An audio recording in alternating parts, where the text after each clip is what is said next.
Today on Locked On Horned Frogs, the three things from the TCU Colorado game that concern me the most for TCU moving forward. Obviously, the defense is one of them. We're going to start today with some concerning comments about Sonny Dykes. He said his team was not ready to play. Is this becoming the trend? Is this something that we need to watch out for moving forward? We'll discuss it next here on Locked On Horned Frogs.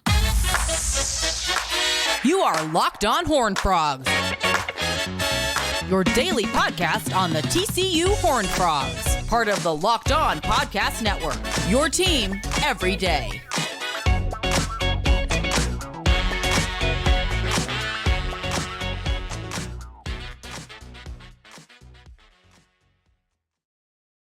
That's right, Locked On Horned Frogs, your team every day. In a minute, did Sonny Dykes, was he not able to get his team ready to play against Colorado? Subscribe to the YouTube channel, Locked On Horned Frogs. It's been a crazy week. I really appreciate the support from folks out there. Almost got 100 subscribers this week, which has never happened for me before. We're coming up on 900 total for the channel, which is really cool. So continue to subscribe if you would, if you haven't. And you can also find me on different audio platforms, Spotify, Apple Podcasts, all the Google Play, all the general ones that you use, podcast apps, that is.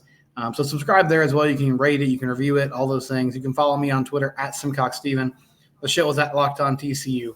I'm going to discuss today the three most concerning things for TCU from that game against Colorado. And I'd love to hear from you in the YouTube comments. I've tried to respond to a lot of people. It's been sort of overwhelming, the response lately, which I love that. I love that people are chiming in. Please continue to do that. If I don't get to your comment, I'm sorry. But I'm going to try to have a more robust audience reaction segment on tomorrow's show. But I've loved seeing people's thoughts on the matchup, on the game, on the start of the season for TCU. And obviously, a lot of Colorado supporters have been kind of in and out as well, which appreciate you guys following along. But I want to hear from people today. If you're a TCU fan, or if you're not, you just are a casual observer and you want to chime in, biggest concerns for the Frogs that you took away from this football game. And I'm going to start with, I'm always careful not to talk a lot about effort, mentality, motivation, because I think there's a lot, as media members, commentators, fans, that we don't see behind the scenes, and everyone's wired differently.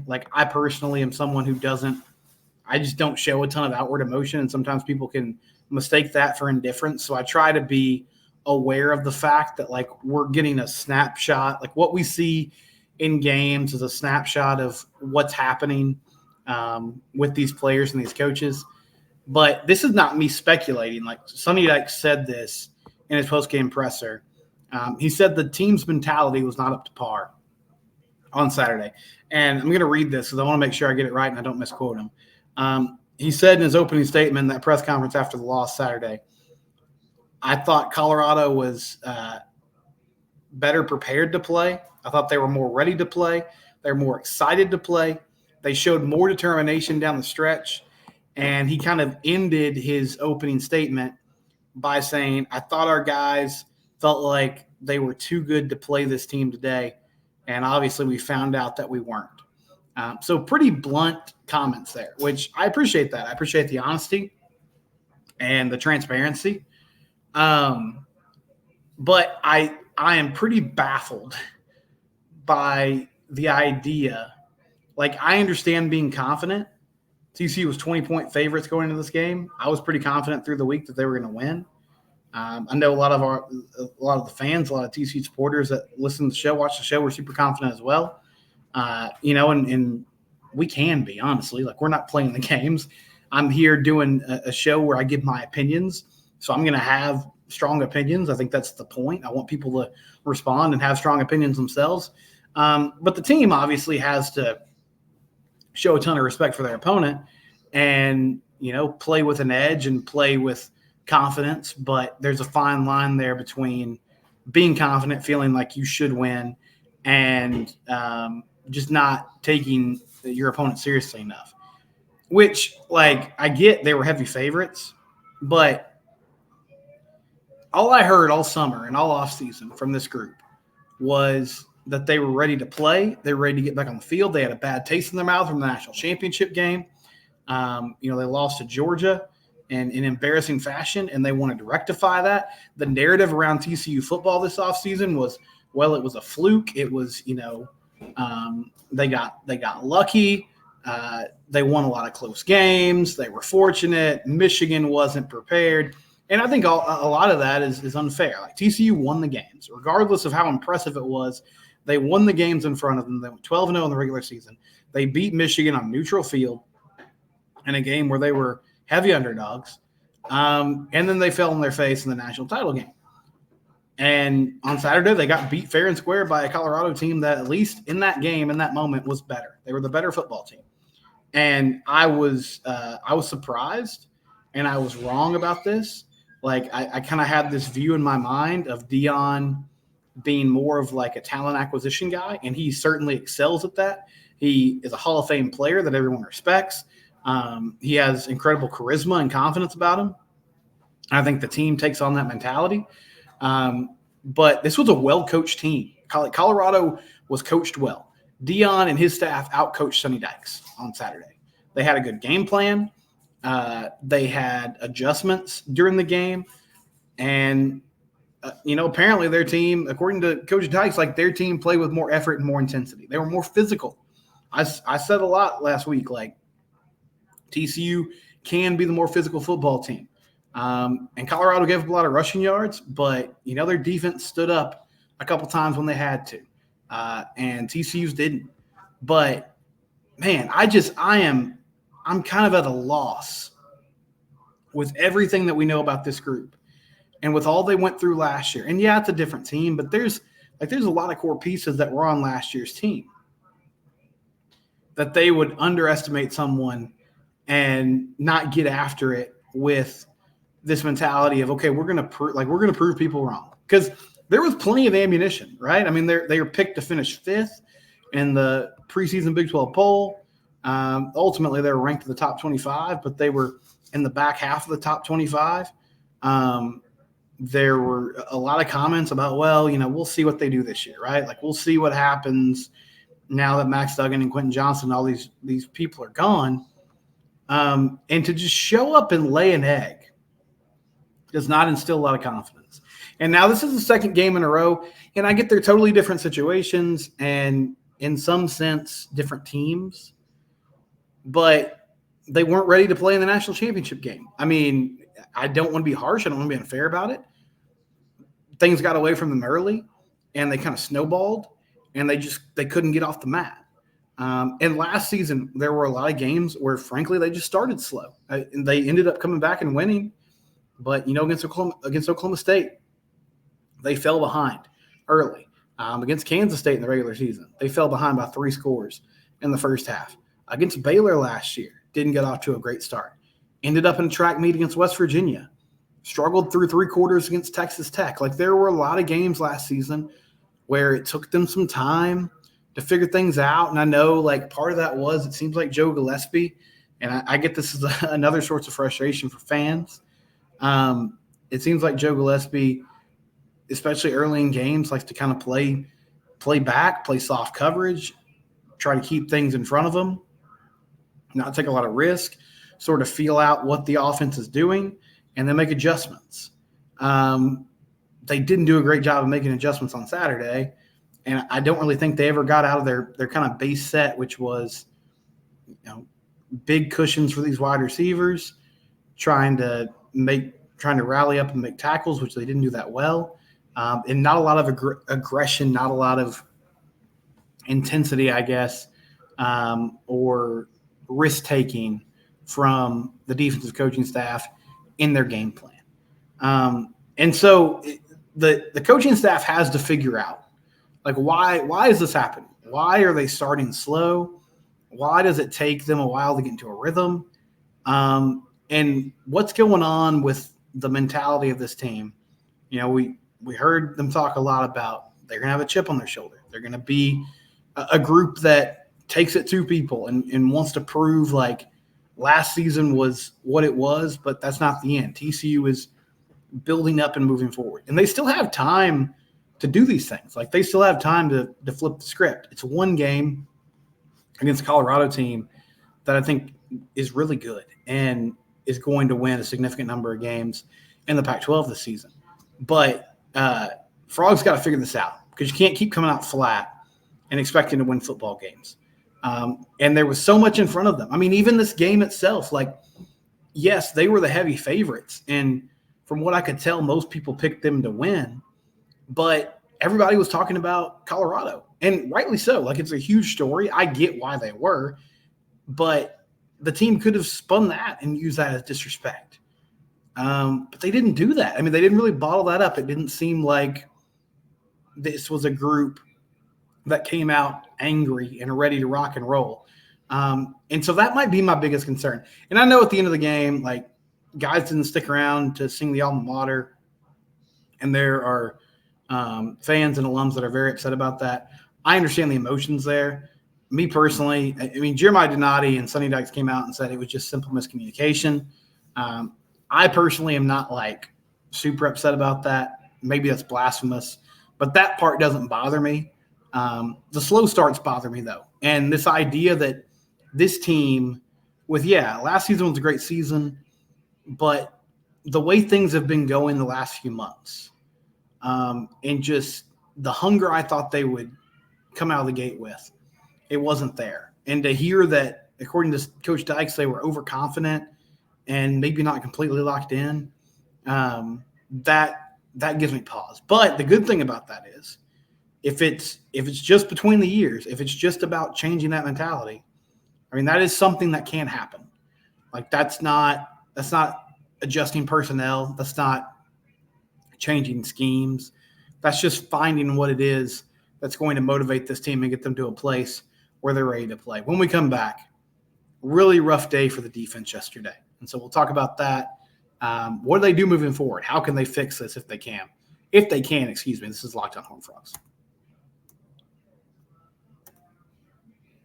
Athletic Brewing, you see it if you're watching on YouTube. You see their website there at the bottom, athleticbrewing.com. They are doing revolutionary things in the non-alcoholic brew space. And they have a segment, Game Changer of the Week, brought to you by Athletic Brewing Company.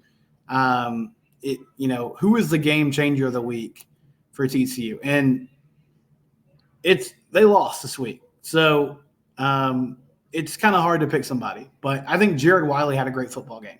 Had a great one-handed catch in the end zone. Finished the day with 6 catches for 69 yards and a touchdown. That was one of the few things that I was right about in this week 1 football game. Was I said, this offseason, I thought Jared Wiley had a big year in front of him and in store for him. And he certainly looked the part on Saturday. So he's our game changer of the week, brought to you by Athletic Brewing, athleticbrewing.com. They've completely changed the non-alcoholic beverage game. They make non-alcoholic brews that taste good, full flavor, well-crafted, just like your typical alcoholic drinks. Their brews are great tasting and award-winning, and they beat out full-strength drinks in global competitions. Over 50 styles of craft, so you can find what you need. You can find it in store, online, and at bars across the country. They're the fastest-growing non-alcoholic beverage in the U.S., so get on board. What's your favorite thing about them? Find out today by going to athleticbrewingcompany.com. First-time customers can use the promo code LOCKEDON to get 15% off your first online order. Again, that's code LOCKEDON at checkout for 15% off at athleticbrewingcompany.com. Athletic Brewing Company, they are fit for all times.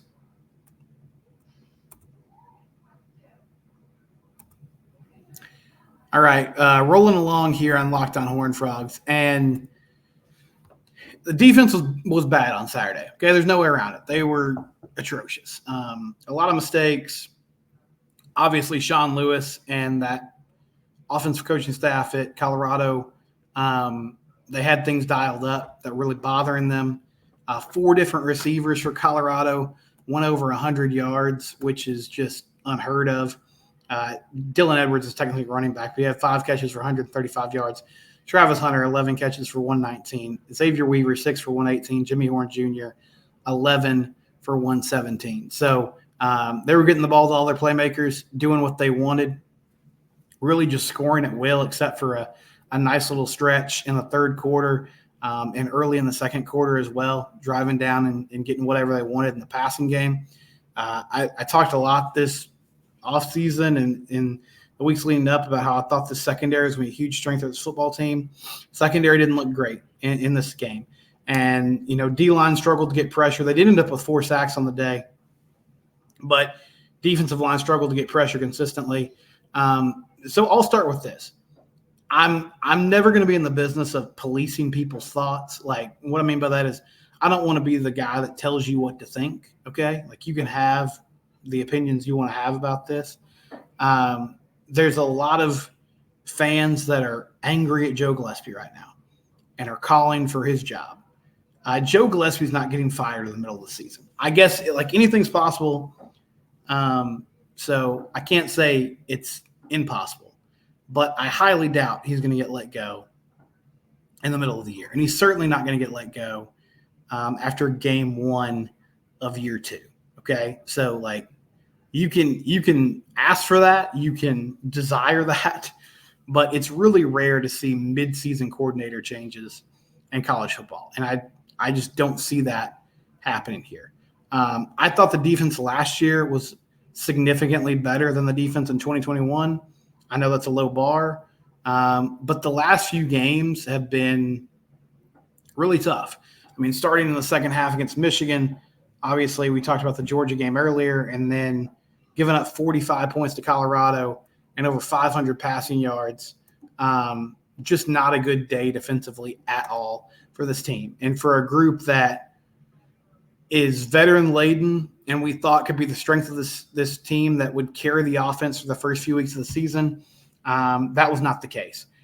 Now, there are different things at play here. One thing that they can get cleaned up that will help a lot is just basic tackling. This comes from Parker Fleming at Stats at War on Twitter. 52% of Colorado's receiving yards against TCU came after the catch. So a little over half of their receiving yards were yak yards, like catch the ball, get upfield, make plays. Buffs forced 18 missed tackles per PFF. That's a lot of missed tackles. And honestly, it doesn't sound like – I think there could be more that could be counted as missed tackles because it was all over the field. And there were certain moments where it was huge. That Dylan Edwards screen pass that he took to the house, I think they missed 4 or 5 tackles. They had him in the backfield. Like, they could have set up 3rd and 12 on that first possession of the second half with a chance to get off the field and get the ball back. But instead it turns into, I think, a 75-yard touchdown for Dylan Edwards. And he's electric in the open field, but you got to get the guy on the ground. And, I mean, I could go through a lot of different situations. I know also, like, that first drive of the game for Colorado, I think they had 3rd and 8, like at their own 43. And there were some missed tackles that led to a first down.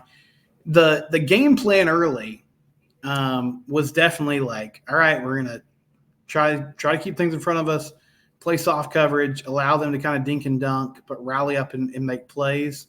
Well, they didn't – I mean, they just didn't make plays. They didn't make the tackles that they had to. And so that's one thing that that has to change. And Sonny Dykes said in his post-game presser they were going to get that cleaned up. But, I mean, it has to get done. Like, you can't – if you're going to be a defense that is bend but don't break and allows teams to get short underneath throws, then you have to be able to tackle or it turns into a disaster. The other thing here is they're playing a very conservative style of defense right now. And I know a lot of people are frustrated and mad about the 3-3-5. And I've seen a lot of discussion about, well, you have to have 4 down linemen. I just want to say this, like, having 4 down linemen, whether it's a defensive end with his hand on the ground, like in more of a 9 technique outside the tackle, or a stand-up rush end that is outside the tight end or the tackle, that's not like some magic elixir to get to the quarterback more. I mean, yes, it changes the numbers game. It changes, it gives an extra person for the offensive line to account for. They can't double team as much at the point of attack, and gives your pass rushers more one-on-one situations. But, like,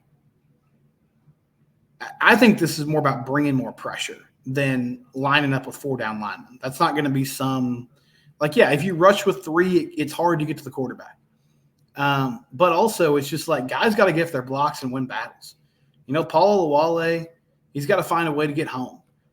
Dominic Williams, it's tough to do it from the interior, especially when you're typically getting blocked by a guard and a center.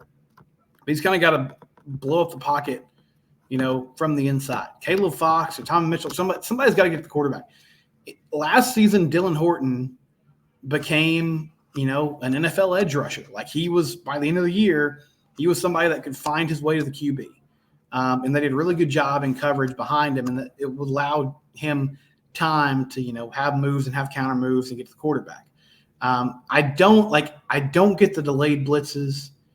I know there's a reason for it. I know you're trying to fool the quarterback, fool the O-line, not let them know, not declare where the pressure is coming from. But I just think it takes too long to develop.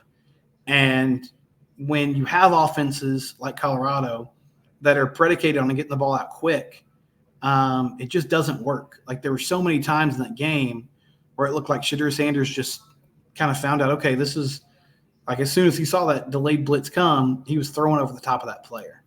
And so I understand like the mentality of, okay, Colorado's got a lot of athletes. We're going to try to be conservative and not allow them to beat us over the top. But honestly, it didn't matter. I mean, they were still scoring. They were still scoring touchdowns. They still had a fair share of big plays. And it was more breakdowns and tackling and execution than it was just 1-for-1 down the sideline, corner DB, go get the football.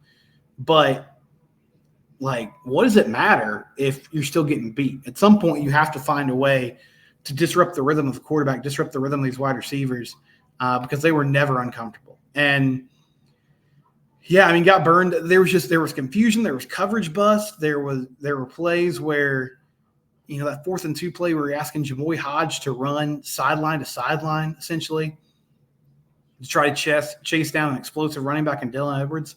That's a tough ask for anybody. But for guys like Jamoy and Johnny Hodges, who are more in the box, middle linebackers, that's a really hard thing to do.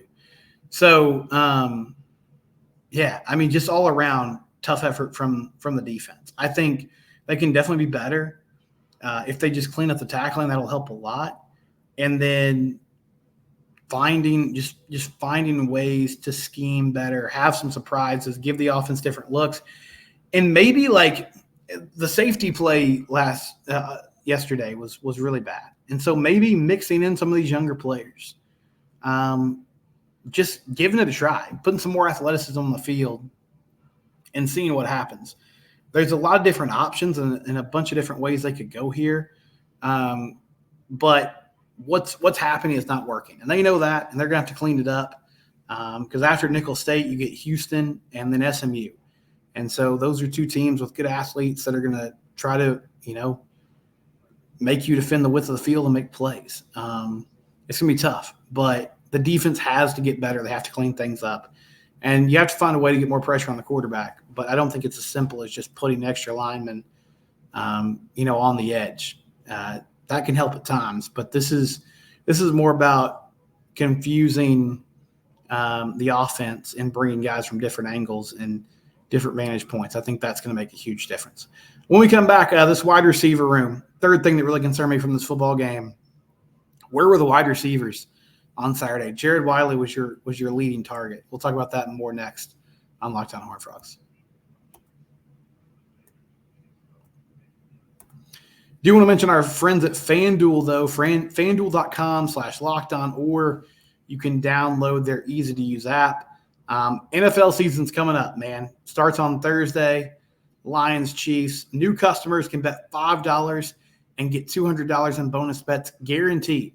Plus, all customers who bet $5 will get $100 off NFL Sunday ticket from YouTube and YouTube TV. It's the best time to join FanDuel. The app is easy to use, and you can be on everything from spreads to player props and more. Visit FanDuel.com/lockedon and kick off the NFL season with an offer you won't want to miss. FanDuel, they are the official betting partner of the National Football League.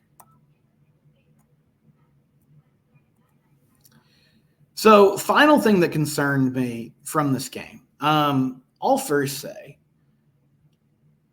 there were some qualms I had with the offense Saturday.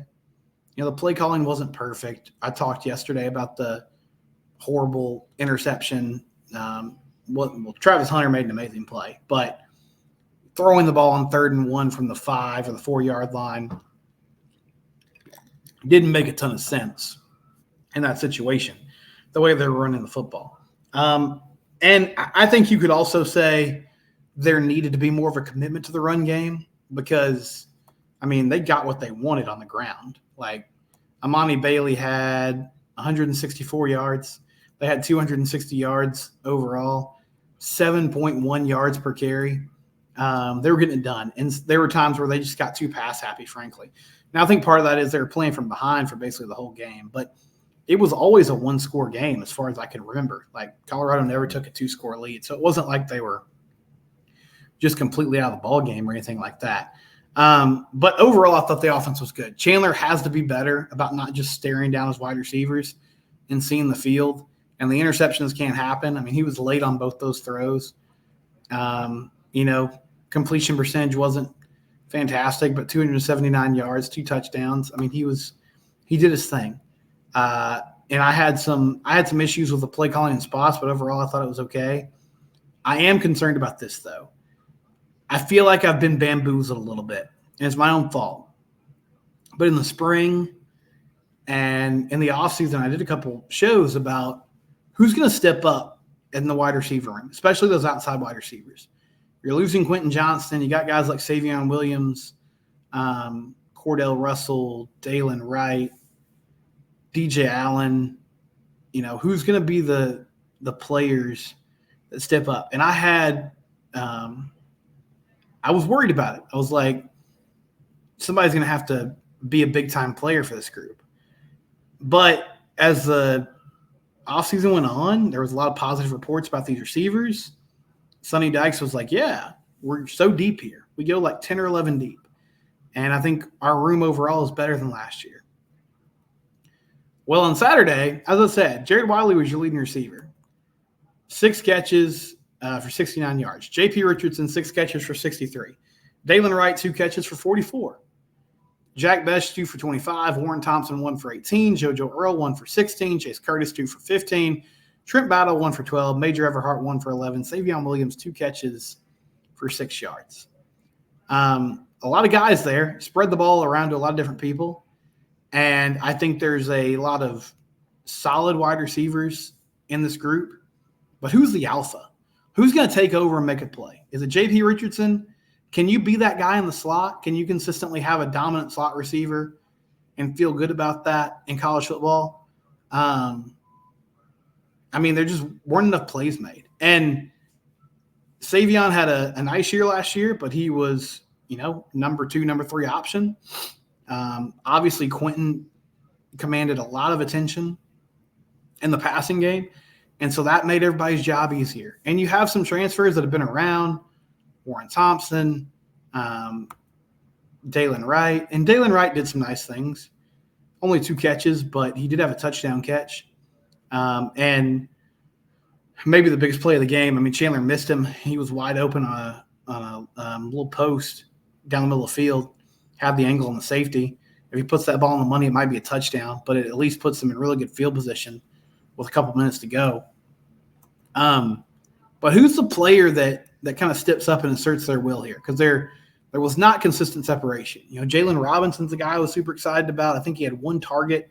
Travis Hunter made a great play breaking up the football, and then he sort of disappeared. And so this is the thing that I'm worried about with the offense. O-line, they weren't necessarily as dominant as I wanted them to be, but I broke it down. They ran the ball really well. Chandler's got some things he needs to work on. He's got to protect the football. But overall, I thought he played well. Jared Wiley was great. But this receiving core, who's going to emerge as the guy for these wide receivers? And can you truly have a great receiver room if it's just receiver by committee and a lot of interchangeable pieces? We'll be back tomorrow. We'll talk about the Big 12 didn't have a great weekend. So we'll break that down. And we'll sort of turn the page. We'll start looking at, okay, where do the Frogs go from here? And it starts with a game against an FCS opponent, Nicholls State. I'm Steven Zimcox. This is Locked On Horned Frogs. It's your team every day.